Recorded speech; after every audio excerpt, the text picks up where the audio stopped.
Those of you who have been following the Air India crash, you must have noticed that yesterday there was a news item in which India's Aircraft Accident Investigation Bureau slammed some foreign media reports for irresponsible and unverified claims. Now, this rejoinder or this reaction, which is coming from AAIB, according to me, it's too little and too late. And also, if you look back and see, it is the AAIB itself who is responsible for this mess that they are finding themselves in. It appears that this time around, the Investigation Bureau has been able to garner some support from the US National Transportation Safety Board, the NTSB. The NTSB called the reports premature and speculative, stating that such coverage undermines the ongoing official investigations led by the Investigation Bureau. NTSB further said that they fully support the Investigation Bureau's public appeal and added that all investigation questions should be addressed to the AAIB. You may all very well recollect that just before this Air India preliminary investigation report was released, about 2 days before that, some information was leaked to the Western media. And now it appears there has been one more such leak again to the Western media. The story has been carried out by none other than the Wall Street Journal yesterday. It says new details in Air India crash probe shift focus to senior pilot black box recording, and that's something I don't know how they got hold of. Black box recording and report details indicate the flight's captain switched off fuel flow to engines. Now, what's written in this article of the Wall Street Journal, which was published yesterday, it amounts to pure slander against the commander of that ill-fated flight, Captain Sumit Sabharwal. I'll read just a few lines of what they have written. Of course, it's all unverified. A black box recording of dialogue between the flight's two pilots indicate it was the captain who turned off the switches that control the fuel flowing to the plane's two engines, according to people familiar with US officials' early assessment of evidence uncovered in the crash investigation. We all thought it's the aircraft Accident Investigation Bureau of India, which was investigating this crash. However, according to Wall Street, they appear to know much better. The second thing I like to read here is the first officer who was flying the Boeing 787 Dreamliner asked the more experienced captain why he moved the switches to the cutoff position after it climbed off the runway. These people said the first officer expressed surprise and then panic, these people said, while the captain seemed to remain calm. So there are some people who are speaking about what they think happened in the cockpit that day. No sooner than the Wall Street Journal came up with this story, there are other newspapers in US who caught on to this and started adding much more to it. New York Post, for instance, came out with this headline, Doomed Air India pilots' medical records probed amid reports of depression, other mental health struggles. Now, no, we don't know how they got access to all this information, which was never made available by the AAIB in India. And yet, people who know Captain Sumit Sabharwal countered these claims rather vigorously.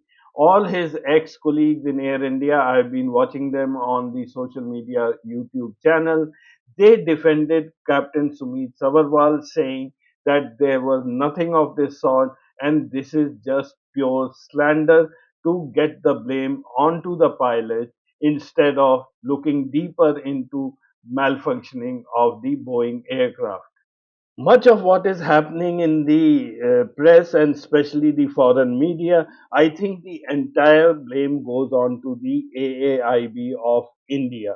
Now, only today they have come out with this rejoinder. They have slammed some foreign media report for being irresponsible, saying that the claims are unverified, whatever they are publishing about the Air India 171 crash probe.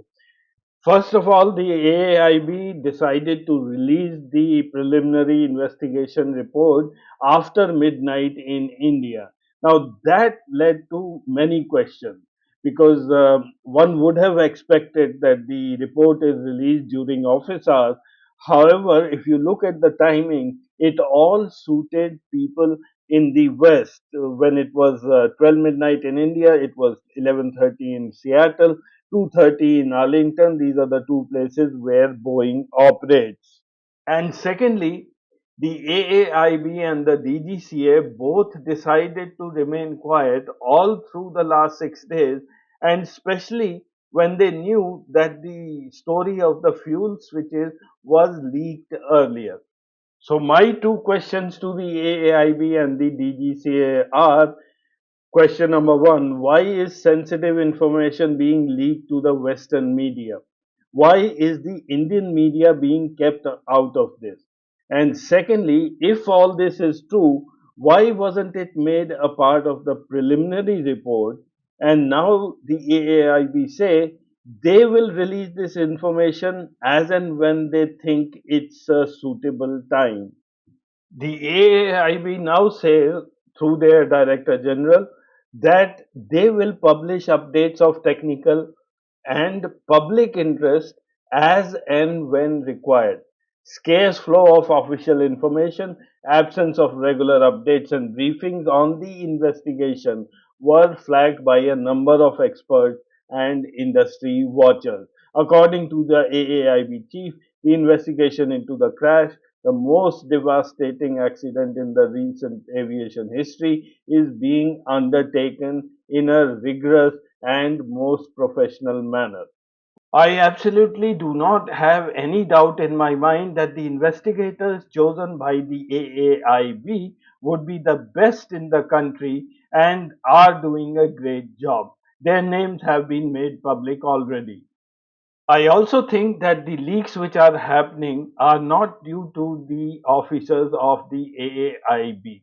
These are people external to our country who might have been associated with the investigation. Now they are in some other country and they have the liberty to go around saying whatever they want without providing any proof. Having said that, I still feel that the DGCA and the AAIB lack in effective public relations. Now, that doesn't mean that you go around every day and having a press conference and addressing questions. It also means that you should have a very effective way of communicating to the public at large. And one of the ways is to have at least a good website. Now, as an example, I'll give you a quick glimpse of the website of the National Transportation Safety Board of the United States. In short, we all know it as the NTSB. Now, what does NTSB do? And it's very clearly written in their website. The NTSB investigates accidents and events to determine their probable causes. And that's exactly what our AAIB is also supposed to be doing. But the navigation in NTSB is so smooth. They do investigation. The first tab shows you the investigation process, the investigation report, investigation docket, and their office location. Then safety and research, news and events. In order of importance, they are listed here. The front page gives you the most recent accident. You click on them and you get more information. Now just look at the website of AAIB. The first thing you see, the picture, a big picture on the website, that is of International Yoga Day being celebrated in AAIB. Now that's very ridiculous. You know, there are pictures, they go on and on showing people of the organization. doing yoga. Just observe this.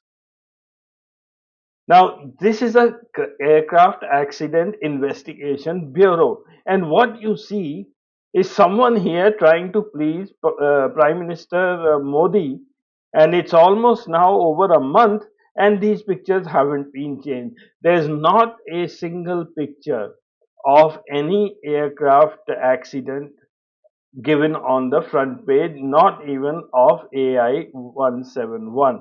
And thereafter, it starts, which I call the Mantri Puja. Now, there are pictures after pictures of their ministers. Now, this fellow became a minister, not that he has any great technical expertise. He became a minister because of political compulsion of the ruling party, and then it goes on and on trying to show the minister, and on the right hand side all you can see is of the investigation. There are only 2 or 3 lines here, and if you really want to see the investigation report, you have to scroll down, and then you find them, and they are also not in any chronological order. It looks like they have been randomly uploaded, so you may well spend time trying to search what you exactly are looking for, and compare this with the NTSB website. There all reports are organized. You go to investigation report section, they're all listed there according to descending dates. The DGCA website appears to be marginally better. At least they don't start with the Yoga Day pictures. There is some relevant information on their homepage. There are a few pictures about their offices, and then Mantriji has to be there. Without Mantriji, the website won't work. But coming to the tabs, if you really want to see their report section, go to data and reports, and then you have the accident report. Now, this section is as bad as it can be. There is no chronology in this. It starts from 2002, it goes anywhere, it jumps anywhere. So, again, the reports are not classified, they are not uploaded according to the date. This only shows you how DGCA and the AAIB are internally organized.